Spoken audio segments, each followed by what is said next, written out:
Amados irmãos, que a doce e suave paz de Jesus, o nosso único Mestre e Senhor, reine conosco agora e sempre. Escreveu Dário de Mendonça: do grão de areia ao rochedo, da flor à ave ligeira, do réptil ao quadrúpede, e deste ao homem, assistimos a uma milenária viagem do princípio anímico, até que ele possa ter atingido o seu período de humanidade. E dentro da escala humana, a nossa escala evolutiva, a nossa viagem prossegue, ininterrupta, incessante, através dos milênios sucessivos, até que cheguemos à angelitude. Assim, o tópico evangélico da noite fez-nos evocar o grande escritor Dário de Mendonça, para que pudéssemos entender a linguagem transcendente de Jesus, quando ele convida o homem a se tornar perfeito. Sede vós outros perfeitos, como o vosso Pai Celestial é perfeito. Sabemos nós da impossibilidade do ser criado igualar-se ao ser criador. Deus é único, todo-poderoso. Ele não teve princípio. Ele é a causa cáusica de todas as coisas. Jamais um ser criado poderia imitá-lo ou igualá-lo em soberania e poder.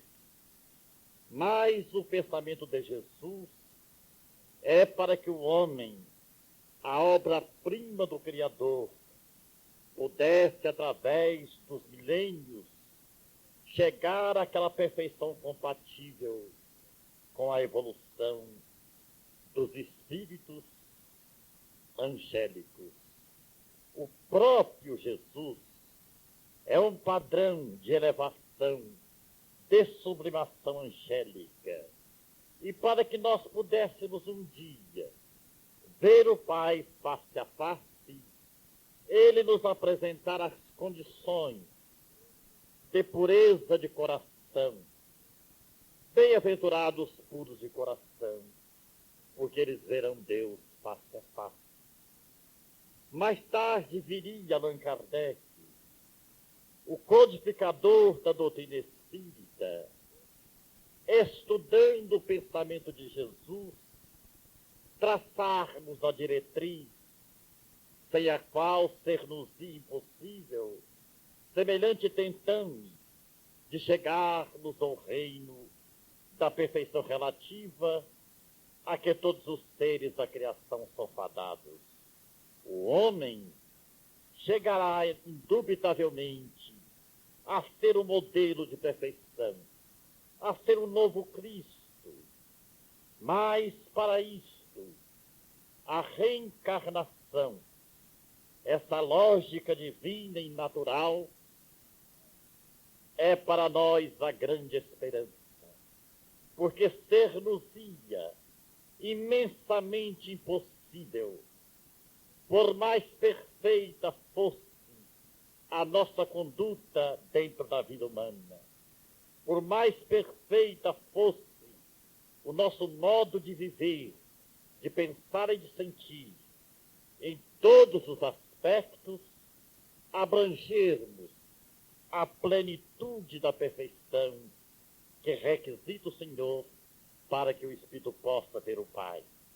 Por isto, lembramos da escola, para aquele símbolo da escola pudéssemos entender a gradação, como é gradativa esse buscar o Pai, esse aproximar-se do Pai, através do aprendizado multissecular, em que o Espírito é chamado a realizar dentro de si, sublimando os seus impulsos, educando os seus pendores negativos, purificando os seus caracteres morais, para que um dia ele possa chegar a ser, no tempo e no espaço, aquela essência totalmente divina de purificação, aonde ele será então o espírito angélico. Segundo a lógica espírita, o próprio anjo foi um dia um simples átomo.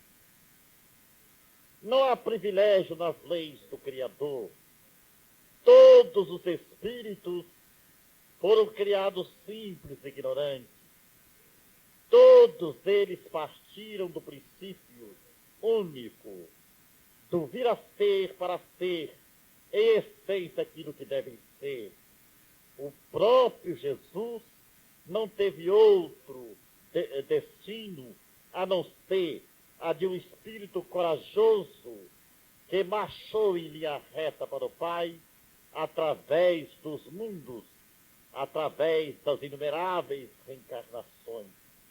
Não há espíritos criados pelo Criador dentro dos aspectos de acabada perfeição, porque isto seria um privilégio e todo privilégio é uma injustiça.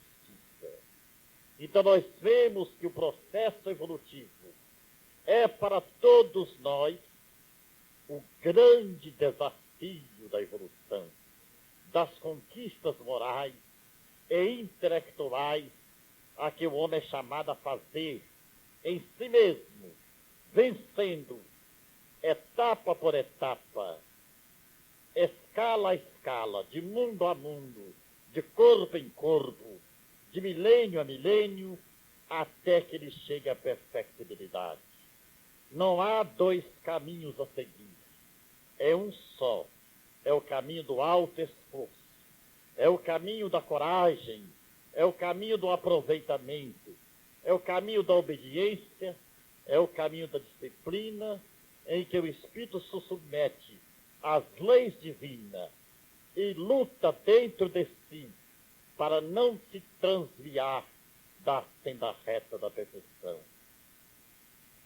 Para isso, amados irmãos, todos nós dispomos de muitas vidas, de vidas múltiplas, de vidas seriadas, de vidas sucessivas, de muitas jornadas reencarnatórias, para chegarmos a esse protótipo, a essa perfeição a que solicita Jesus nesta noite na terra de Oswaldo Cruz, quando o Evangelho é aberto e a palavra do Mestre persuasiva, enérgica, doce, suave e poderosa, nos concita a todos para que nos aperfeiçoemos, para que busquemos a nossa aproximação com o Pai. Simbolicamente vemos nessa passagem a parábola do filho pródigo, citado nos evangelhos, aquele jovem arrebatado que desejou um dia conhecer mais vastamente o mundo, as ilusões e as aventuras do mundo, e que deixou a companhia do Pai para ir em busca dessas emoções desconhecidas, e que após uma vida difícil de experiências malogradas, de infeliz comportamento, chegando mesmo à miserabilidade e a disputar o próprio alimento com os porcos, ele caiu em si, refletiu, pensou, ponderou e fez esta viagem de retorno à casa do Pai, porque os últimos dos colonos da casa do Pai era tratado muito bem. E ele fez a longa viagem de retorno, Pediria ao pai que o aceitasse, não mais da condição de filho, mas de um vassalo obediente e arrependido. Simbolicamente, representa a nossa viagem de volta à casa paterna. Fomos criados simples e ignorantes no momento em que não podemos precisar. E ganhando o nosso primeiro dia de raciocínio, o nosso livre-arbítrio, começamos a nossa viagem de experiências no mundo, caindo e nos levantando, errando e acertando. Na nossa incipiência espiritual, fizemos e fazemos até hoje as mais variadas experiências, as mais variadas procuras no campo vasto das experiências humanas, no campo das conquistas e das emoções. Como filhos pródigos que somos, chega aquele momento de saudade profundamente espiritual. Nos cansamos de sofrer. Temos sede de comunhão com o Pai. Almejamos chegar à sua presença. Então começamos, dentro das nossas reencarnações, de regeneração, de purificação, de autoaperfeiçoamento, de esforço imenso, da autodisciplina de nós mesmos, essa imensa viagem de volta à presença do Pai, como filhos pródigos do seu infinito amor. É a ótica da reencarnação, que nos dá esta visão de perfeição, a que todos nós, indiscutivelmente, somos chamados, mais hoje ou mais amanhã, a realizá-la em benefício nosso mesmo.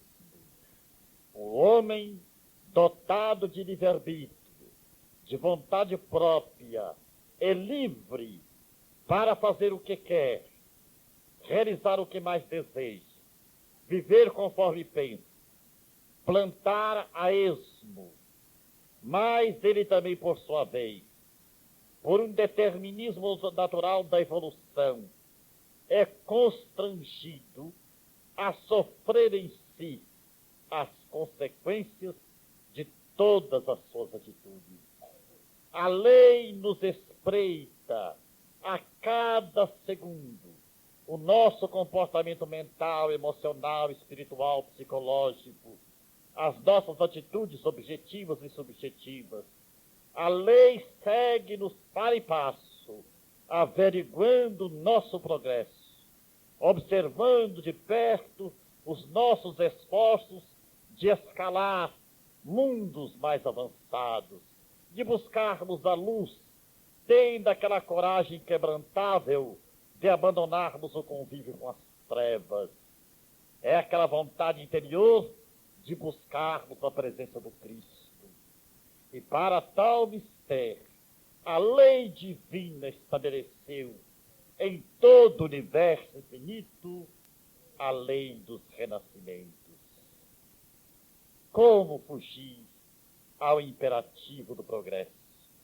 E como chegar a essa totalidade de evolução, de moralidade e sabedoria, de amor sublimado, se não fossem as oportunidades que viéssemos a ter na condição de alunos ainda incipientes, na cartilha da infância da evolução espiritual? Como chegar ao zênite desta perfeição sem passarmos pelas experiências imprescindíveis, a formação e o aformoseamento dos nossos caracteres? Como se nós não sublimarmos as nossas aptidões, se não lutarmos para nos tornarmos homens de bem, aquele homem íntegro, aquele homem sublimado, aquele homem que é modelo, aquele homem que tem o reto pensar e o reto agir, aquele homem que nunca claudicou com as leis divinas, e que sempre respeitou as leis humanas. É esse modelo de perfeição que Allan Kardec trabalha no seu perfil moral, como escultor que sabe que no mármore bruto dorme a beleza, e ele, através do seu cinzel, corte aqui, corte ali, corte ali, alhures, vai tirando a obra-prima daquela peça uniforme que é o mármore bruto, até que ele possa ser uma beleza de estatuária, arrebatando-nos no conhecimento da própria arte. Assim também é o escultor da vida. Com o cinzel do tempo, ele vai trabalhando o mármore bruto de nossas imperfeições morais. É um corte aqui, outro corte ali, outro corte ali, de encarnação a reencarnação.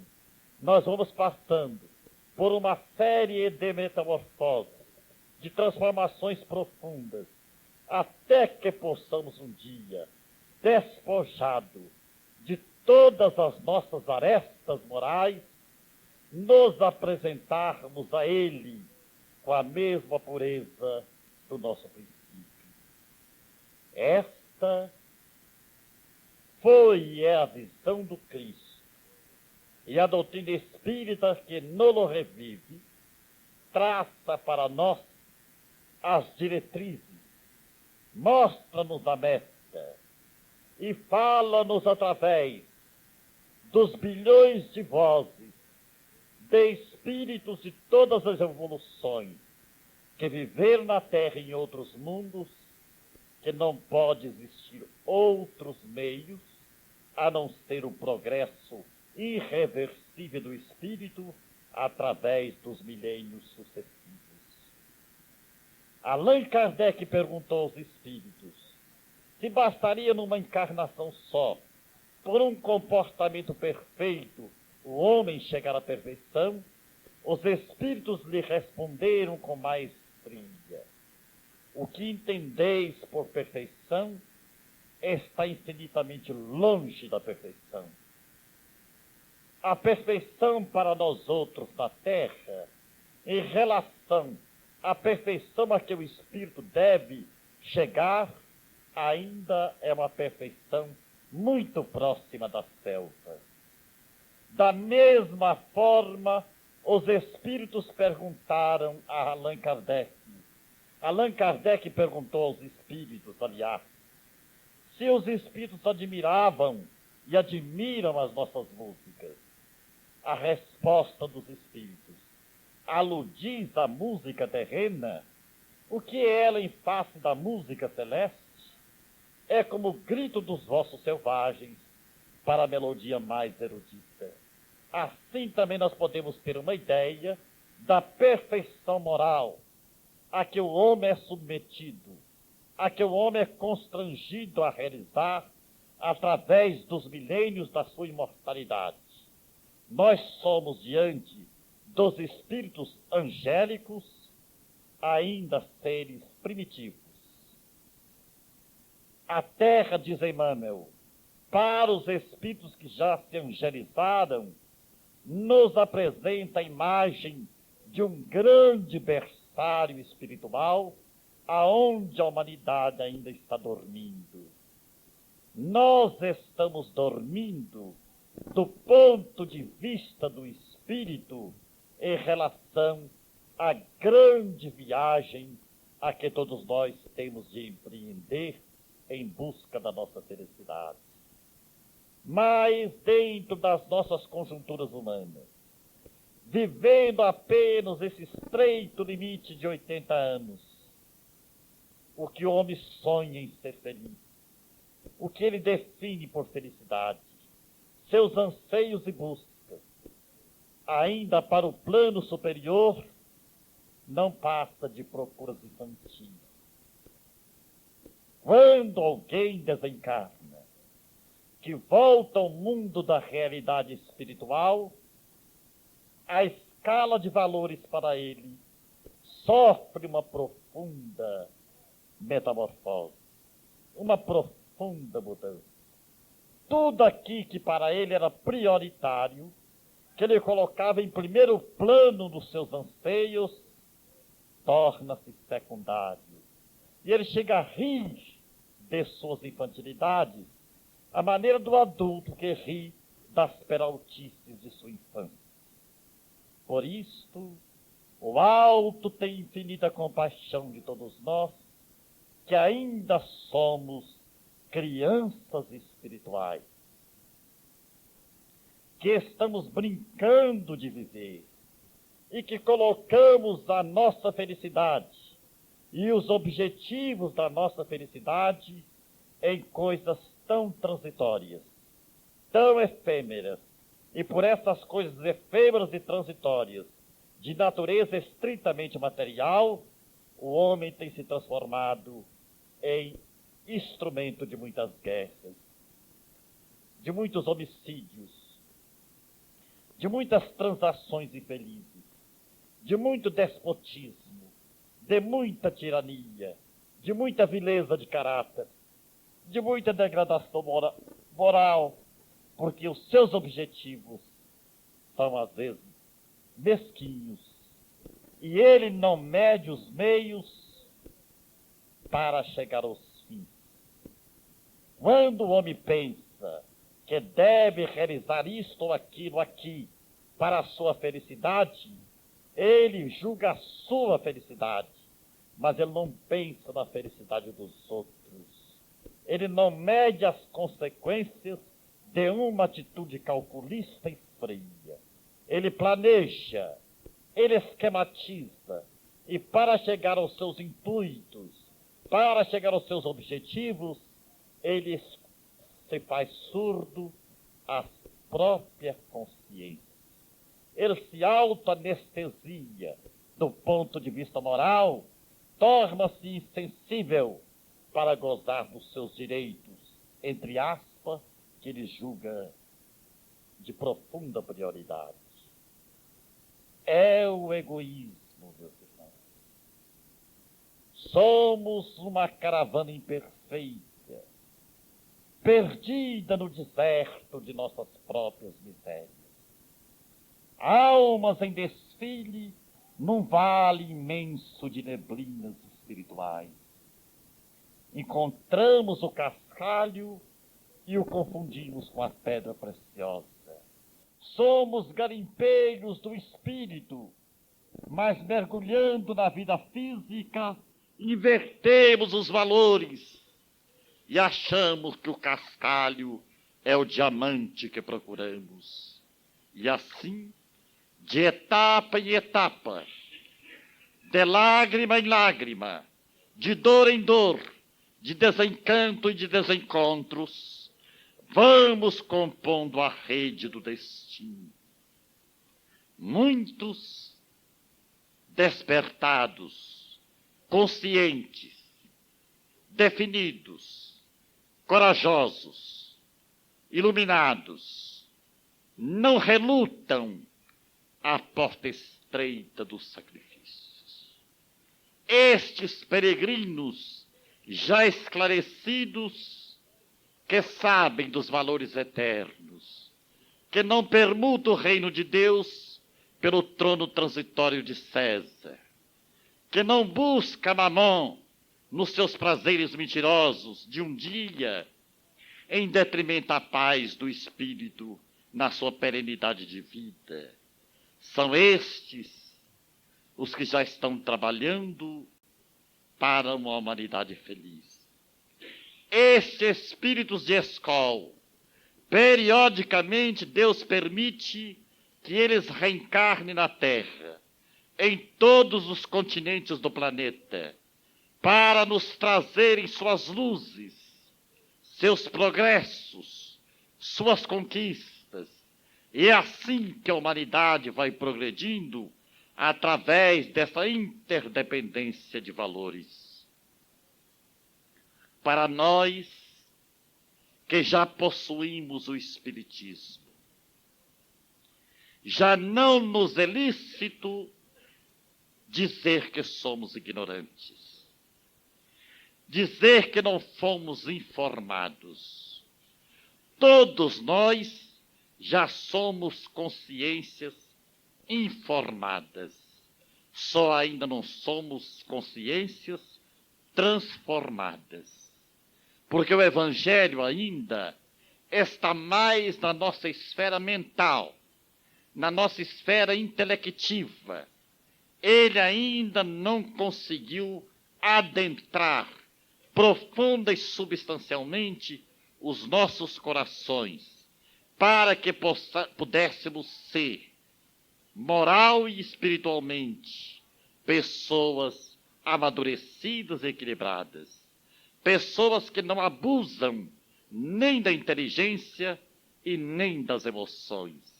É aquele reto pensar que nos levaria a um reto sentir e um reto agir. Por enquanto nós sabemos, mas não estamos predispostos a nos melhorarmos substancialmente. É por isto que o progresso moral nem sempre acompanha o progresso intelectual, o progresso científico. É muito mais fácil uma conquista científica do que uma conquista moral. Porque para a ciência não se trata de responsabilidade moral, conquanto a ciência esteja revestida de grande responsabilidade. Mas o espírito necessita de responsabilidade moral, para que ele não venha a viver mecanicamente, adverso aos princípios da lógica, entregue à revelia da justiça, para que ele não viva apenas pelo instinto, pelas paixões, pelos anseios do presente, do imediatismo carnal. É preciso que o homem desenvolva a sua maturidade de ordem moral, de ordem espiritual, para que ele não venha a brincar de viver com coisas seríssimas. Indiscutivelmente, o mundo está enfermo. Se nós pudéssemos colocar o mundo numa clínica psicológica, o diagnóstico seria fácil. O mundo, em termos de humanidade, está profundamente enfermo. Todos padecem as anomalias de ordem moral, psicológicas. Mas quando um homem pensa em termos de equilíbrio, em termos de saúde, ele apenas observa o lado biológico, fisiológico, do mecanismo do corpo humano. Quando alguém diz assim, o fulano goza de excelente saúde, mas essa saúde é apenas de ordem física. O que adianta a saúde do corpo se o espírito está enfermo?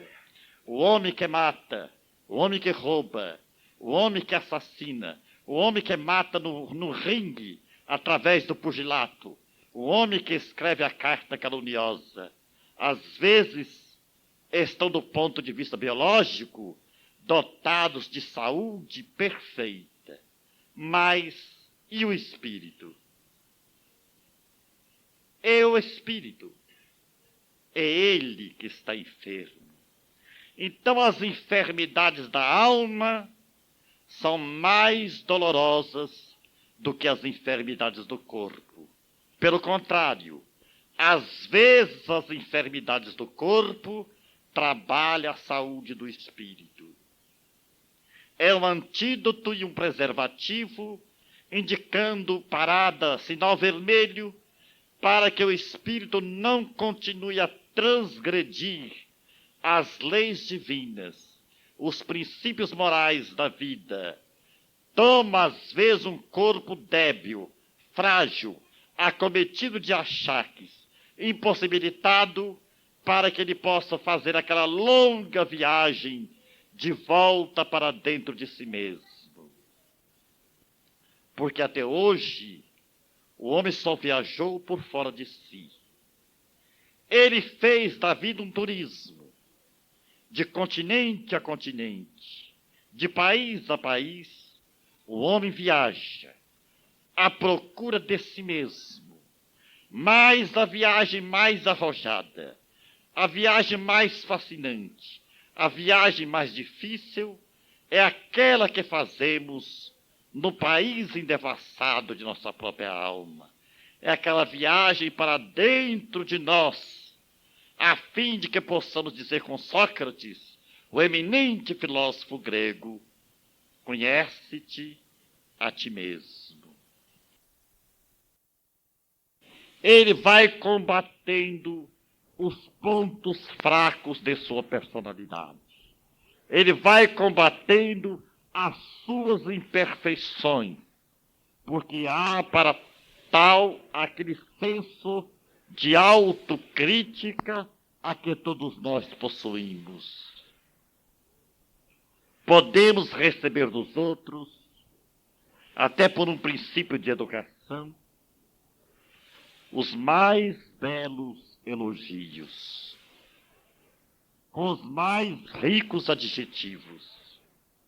Mas se a nossa consciência não nos aprova interiormente, se nós sabemos que ainda não merecemos estes elogios, eles são apenas uma transferência de responsabilidade, para que um dia possamos ser aquilo que hoje aparentamos ser.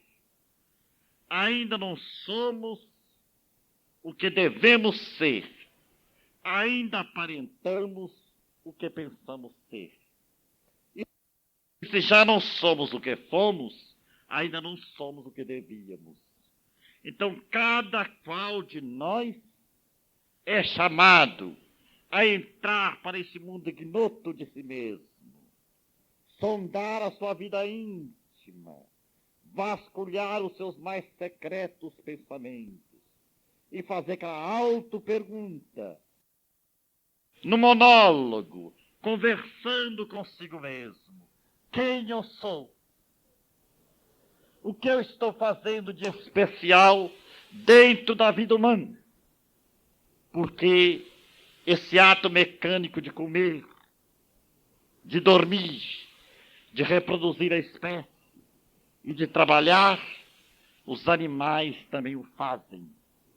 Os animais trabalham por compulsória, ajudando o homem. Os animais reproduzem a espécie. Os animais sofrem a dor de evolução. Os animais também participam do progresso nos milênios. Mas se nós somos seres racionais, se trazemos uma alma pensante, se temos uma consciência moral, se sabemos discernir entre o bem e o mal, o perfeito e o imperfeito, o que estamos fazendo nós que nos diferenciam do comportamento animal?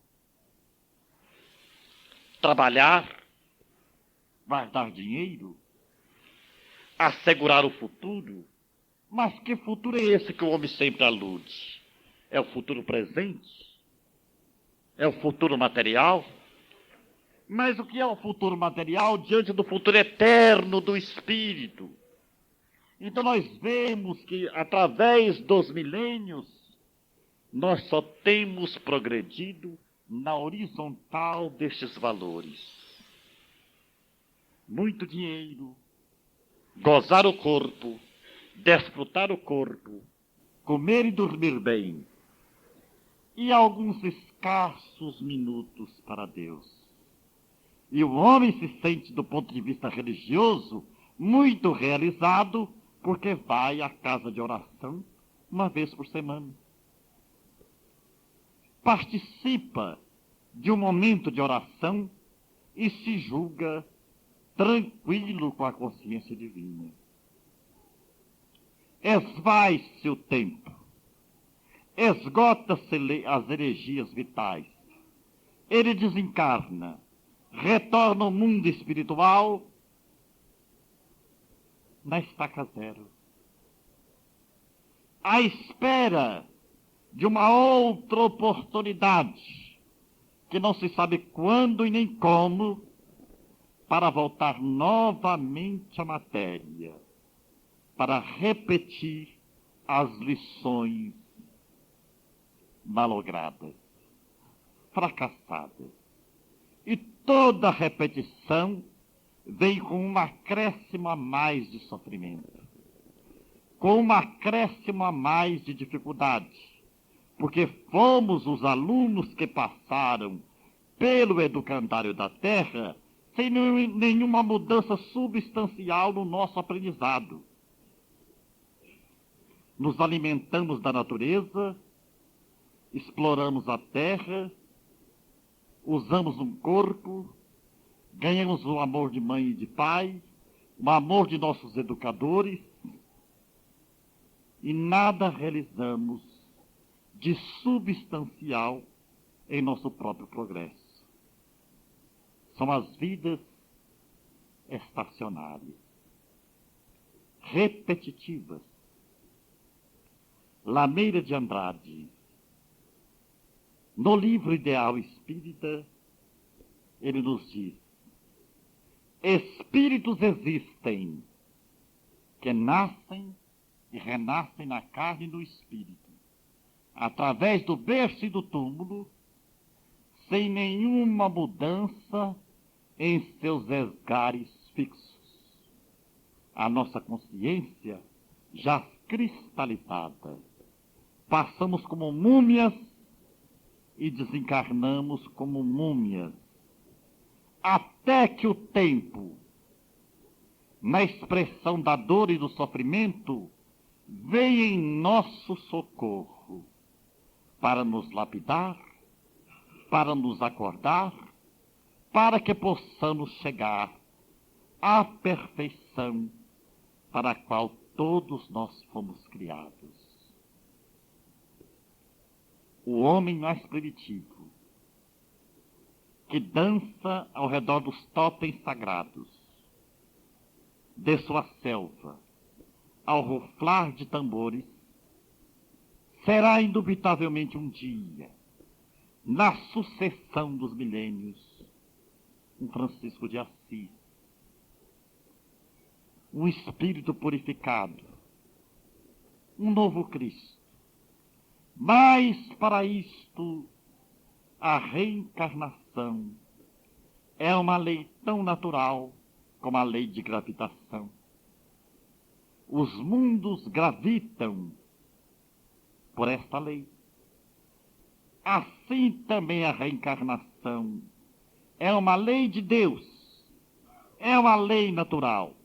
E se nós não tivéssemos a oportunidade dos renascimentos e de nos renascermos dentro do renascimento, no que tange a nossa formação moral, nós estaríamos fadados a uma situação de animalidade perene. O esboço do homem de bem foi feito por Jesus, trabalhada por Allan Kardec, e a maneira do grande artista, do grande escultor, que trabalha o mármore bruto, extraindo a obra-prima de estatuária, as mãos poderosas de Deus, vai nos modelando pouco a pouco, de vida em vida, de século a século, de milênio a milênio, até que um dia sejamos dignos de nossa herança divina, até que um dia possamos vê-lo face a face, consoante as palavras de Jesus. Sede perfeitos, como o vosso Pai é perfeito. Ainda amamos apenas aqueles com os quais nos afinizamos. Quando temos simpatia por uma pessoa, somos capazes de ajudá-la.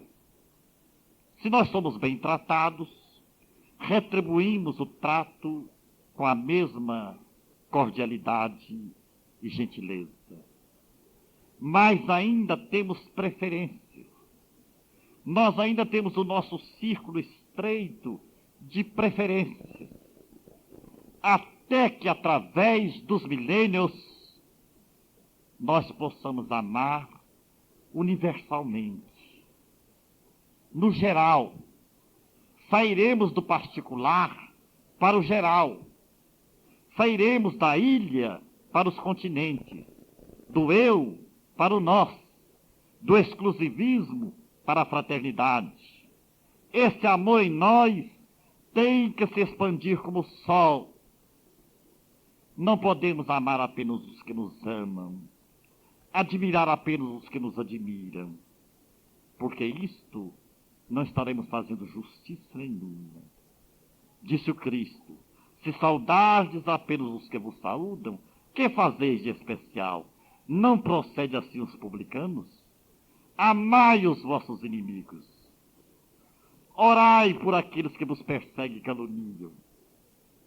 Dai a manta a quem vos pede a capa. Andai 2000 passos com aquele que vos solicita a jornada de 1000. Sede humildes. Amai-vos uns aos outros como eu vos amei. Ele dá as condições, como eu vos amei. O amor do homem gera motéis. O amor do Cristo gera universidades. O amor do homem cria a dissolução do caráter. O amor do Cristo converte o homem do pântano às estrelas. O amor do Cristo toca a alma. O amor do homem não passa das vísceras carnais. Quando o homem diz que ama, a tragédia está no passo. Mas o amor do Cristo transforma os meros em anjos, o pântano em jardim, a treva em luz, o joio em trigal. O amor do Cristo nos constrange a alma. Chegará um dia em que a terra se converterá numa morada de espíritos regenerados. Os canhões serão transformados em charruas benfeitoras da terra. Os presídios em verdadeiras escolas de regeneração.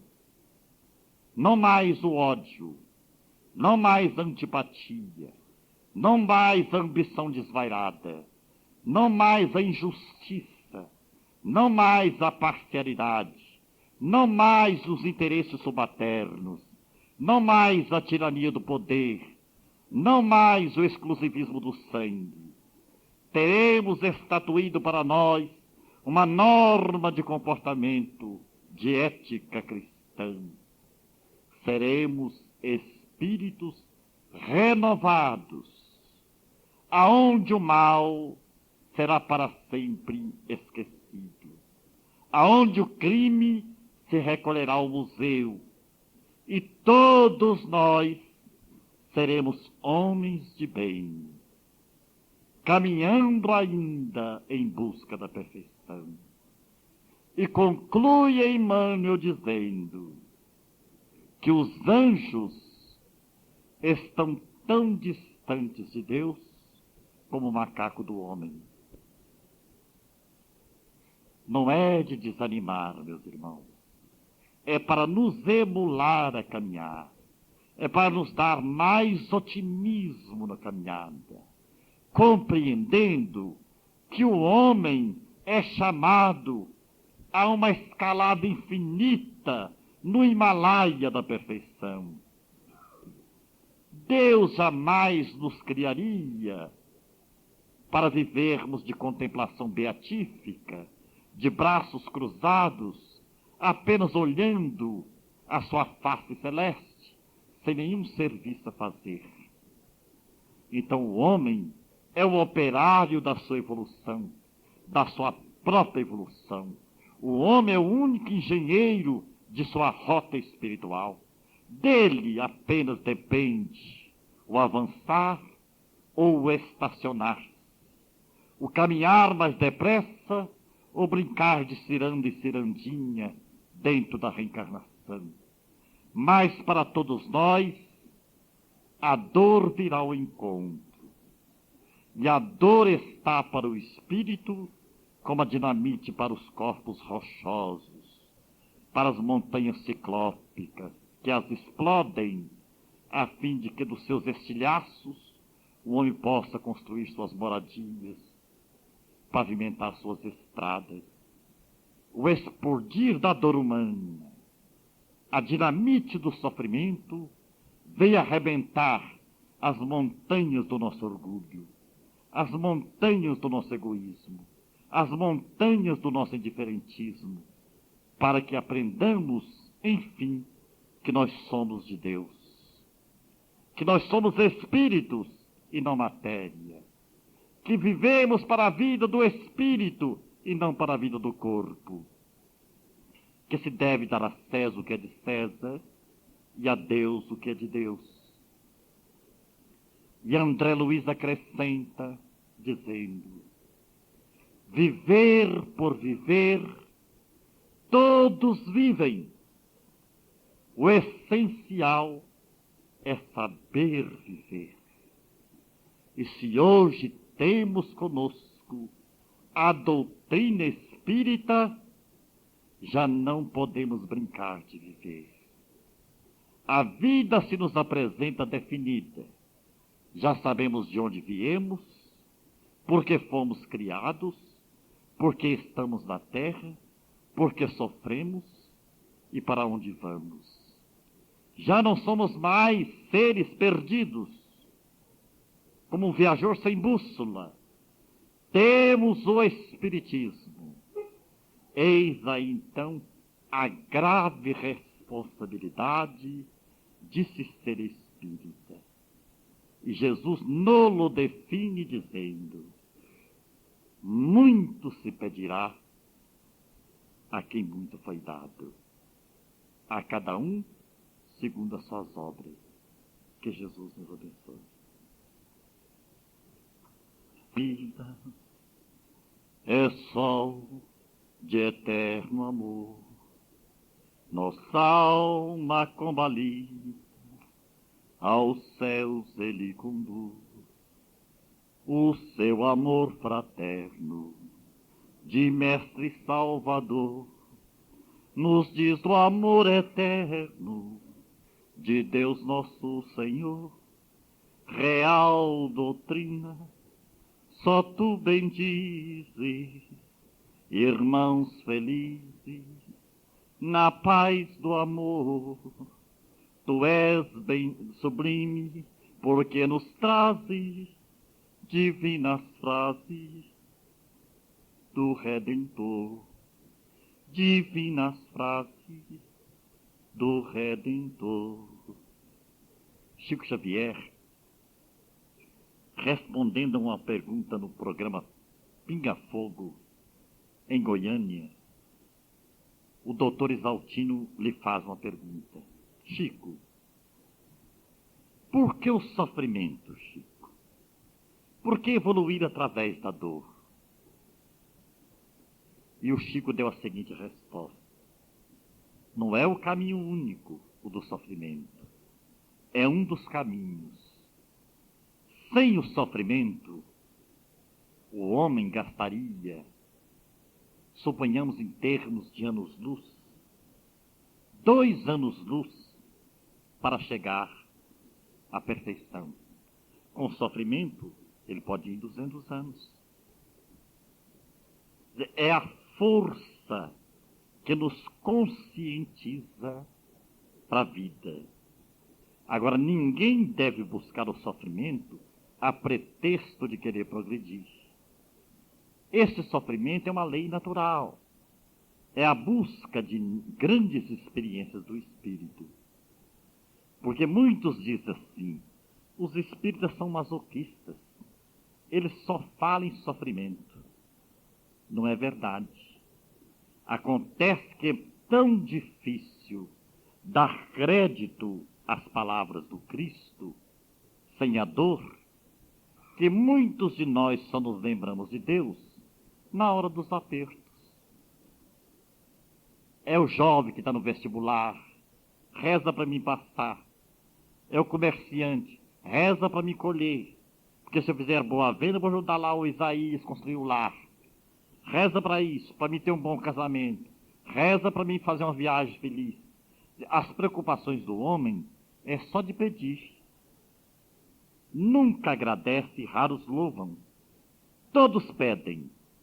Um dia chegou um senhor em Tiotaba e nos disse assim: olha, eu venho aqui para você rezar para o meu filho. Porque se ele passar no vestibular para medicina, eu vou tocar essa sopa sua durante 6 meses por minha conta. Se ele passar. E se ele não passar, as crianças morrem de fome. O homem, até agora, quer negociar com Deus. É uma forma de negócio. Né? Então vem o sofrimento para ensinar o homem que a nossa dor é igualzinha do nobre, é igualzinha do aristocrata, é igualzinha do presidente da república, que todos nós sofremos. Então é um movimento de solidariedade. Né? Isso é muito importante para nós, essa consciência da responsabilidade. Porque sofrer por sofrer, todos sofrem, mas o essencial é saber sofrer. Então, o nosso sofrimento, ele nunca deve ser motivo para que os outros sofram conosco. Tem pessoa que sofre fazendo todo mundo sofrer com ele. Ele gosta de estender a tragédia, de se autobiografar, de ser um fardo pesado para os outros homens. Ele ainda não compreende a felicidade com a felicidade dos outros. Se alguém está feliz, ele se sente infeliz com a felicidade do outro. Então ele tem que tisná-la, criando uma situação de angústia, de problema, de conflito, para que os outros lhe partilhem a faixa mental. Esse é o verdadeiro masoquista do sofrimento. Então os espíritos dizem que enquanto nós estivermos nos queixando, nos lamentando, o sofrimento ainda não chegou ao seu objetivo. Porque há 2 coisas que o homem não sabe: quando ele foi verdadeiramente feliz e quando ele sofreu. Porque quem sofre não sabe se sofre, e quem é feliz nem sabe se o foi um dia. É tão transcendente que só no mundo dos espíritos é que não vai observar. Então todo sofrimento tem uma razão de ser. Então todos nós temos de recebê-lo com dignidade, com paciência, com perseverança. Então a pessoa diz assim: não, eu sou espírita, admito a reencarnação, creio na imortalidade, mas eu não suporto o que eu estou passando. Eu não quero o filho que tenho, eu não quero a esposa que tenho, não suporto a minha sogra, não suporto o meu patrão, não me conformo. Então são espíritos que ainda não se compenetraram da realidade da própria vida em si. Porque Deus jamais colocaria um fardo pesados em ombros fracos. Para isso vamos observar os nossos engenheiros aqui. O engenheiro tem um tipo de planta para uma casa térrea. Mas se o dono da casa quer colocar mais 2 pavimentos, a estrutura é outra. Ele tem que reforçar a estrutura para subir mais 2 ou 3 pavimentos. Então Deus também age com misericórdia e sabedoria. Ele nunca permitiria um espírito ter uma prova além das suas forças. Ele não cometeria esse erro de cálculo. O que nos falta é coragem. O que nos falta é aceitação. No mundo dos espíritos, a gente quer a verruga, quer o pé torto e o nariz grande. Chega aqui, a cirurgia plástica está em primeira dimensão. Ninguém quer aceitar o pé grande, ninguém quer aceitar o nariz grande, ninguém quer aceitar a cabeça grande. E nem a situação familiar. Então nós nos rebelamos contra as provas que nós mesmos pedimos. Isso está no casamento, está na criação dos filhos. Cada qual de nós, segundo os espíritos, está no corpo certo, no lar certo, na família certa, na cidade certa. O que nós precisamos é nos aceitarmos fazendo o melhor para a nossa felicidade. Isso é o que é o mais importante para nós. Porque se nós não estivermos contentes conosco mesmo, nós não vamos fazer nada de bom. Então nós temos que estar satisfeitos com as nossas provações. Fazendo uma palestra assim em São Paulo, uma senhora chegou e disse assim: escuta, se é que eu entendi o que o senhor falou, se eu suportar o meu marido até o fim, eu me liberto dele? Falei: perfeitamente. Pois então eu vou para casa agora. Eu quero desencarnar ao lado dele. Eu falei: que coragem. Ela falou assim: não é coragem, é que eu não quero voltar mais, né? Então não adianta a fuga, né? A gente tem que aprender a aceitar a situação. E ela disse: olha, moço, eu tenho apanhado mais do que bife de restaurante, mas vou continuar apanhando, tá? Porque só de pensar em voltar com ele, eu me estremeço, né? Então a melhor forma de sairmos de determinadas circunstâncias de prova, de provações, é cumprirmos bem os nossos deveres. É abraçarmos realmente com amor a nossa prova. Porque enquanto estivermos fugindo das lições, voltaremos à escola com lições maiores, com aprendizado mais difícil, até que aceitemos a condição da escola. Então, cada qual de nós tem uma escola particular de vida. Então, vamos cumprir direitinho, né? Somos todos companheiros, animados pela mesma chama, por divisa nosso peito leva um nobre coração que ama, um amor sem preconceitos, um anseio fraternal. Somos todos companheiros, Cristo é o nosso ideal, Cristo é o nosso ideal. Tivemos em nossa terra, contando essas historinhas rápidas, para vocês verem como agem os espíritos em nossa vida. Um médium passista muito conceituado, mas esse homem, ele era cego de nascença. A provação dele foi a cegueira. Era muito procurado, porque todos queriam tomar passe com ele. Um dia chegou um cidadão à porta da casa dele, amarrou o cavalo na árvore, bateu, alguém veio, abriu a porta, ele disse: sou Aureliano, eu estou vindo de 10 quilômetros para tomar um passe com o senhor. O Aureliano respondeu: jamais eu te daria um passe hoje. Estou nervoso, revoltado, não vejo nada espiritualmente na minha frente. Se eu te der um passe, eu te mato. Monta no seu cavalo e vai embora. Naquela hora o espírito falou com o Aureliano: Aureliano, água quente também apaga fogo. Atende o irmão. Ele falou: vem cá, senta aqui. O espírito disse que eu posso te dar o passe. O Aureliano fez o Pai Nosso, deu o passe. O cidadão humildemente pôs-se de pé, beijou-lhe as mãos e saiu. Então o Aureliano perguntou aos espíritos quais as condições que ele tinha para dar um passe. Os espíritos lhe disseram: nenhuma, Aureliano. Nós costumamos trazer esse cavaleiro aqui para te dar o passe. Nós invertemos os fluidos, você que recebeu. Ele que foi o seu médium passista. Não é mesmo?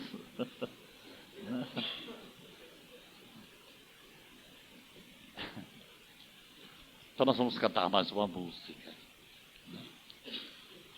A ti, Bezerra, sublime irmão, te ofertamos de coração esta homenagem na melodia que entoamos com alegria, dá-nos, Bezerra, mãos fraternais, para que nós não erremos mais.